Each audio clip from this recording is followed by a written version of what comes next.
All right, Reverend Falwell, you know, there was a point where there was a priest, and by the way, in fairness, Father Morris stuck his neck out for me, and one time that I said that I thought people that are not Catholic should use birth control, I preferred that over abortion. There was a priest who publicly on my TV show said that he would not give me the Eucharist if I went to his church. And then I said, well, I guess I'll have to join Thomas Rhodes Baptist Church, and your father, in typical style, said I'm welcome anytime I want. I personally believe Christianity is about sinners seeking reconciliation with God, and for anybody to declare whether a person is a Christian or not a Christian, nobody reads people's hearts. That's for God to judge, isn't it? Exactly. I mean, that's what Jesus said over and over, judge not lest you be judged. And by the way, Sean, just again, I'm not a reverend, but I did study theology in college before I went to law school, and I do have strong feelings on this issue, and I just I hope that the Father is right. I hope the Pope does apologize when he realizes that what he said flies in the face of what Jesus said, and that it's not his. You know, he's also misunderstanding the issue. I've made it clear from day one that the reason I'm supporting Donald Trump is not because he's a Christian, even though I believe he is. I've spent a lot of time talking to him personally. I've gotten to know him well. I see how he treats his employees, and I see how warm his relationship is with his children and with just strangers. His generosity to strangers is unbelievable. But just in conversations with him, I'm convinced he's a man of faith in Jesus Christ. But that's not why I'm supporting him. I'm supporting him because I believe he'd be the best president, and I think that's what Jesus taught. Jesus said, render unto Caesar the things that are Caesar's. Jesus never told us whether to vote for a socialist or a capitalist. He told us to treat others with personal charity in our private lives.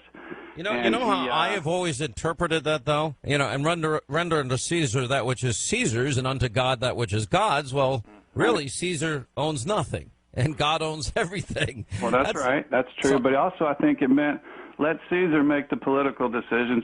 When Jesus said turn the other cheek, I don't think he meant for Roman soldiers who happen to be believers to turn the other cheek in battle. I think when we step into our roles as citizens or soldiers or political leaders, we take on a different role. We have different fiduciary responsibilities, and that's why, you know, I thought it was bad that a lot of Christians were not supporting Mitt Romney 4 years ago because he was a Mormon, and I think John F. Kennedy is spinning in his grave today if he could hear what the Pope was saying about. I mean, the Pope was basically saying during a political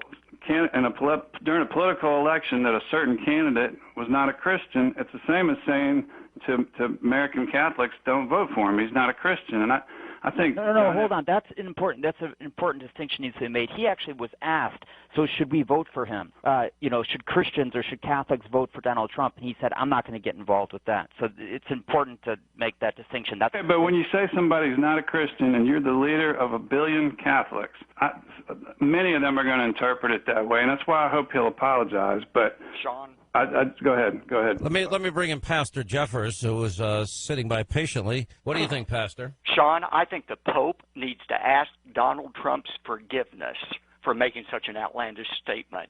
I mean, I want to remind our listeners that it was exactly 1 year ago this week that 21 Coptic Christians had their heads chopped off by ISIS on a Libyan beach, and then ISIS said, we are coming to Rome next. The Pope ought to think through that very seriously. And the fact that we have a candidate like Donald Trump who wants to protect America, that's not unbiblical.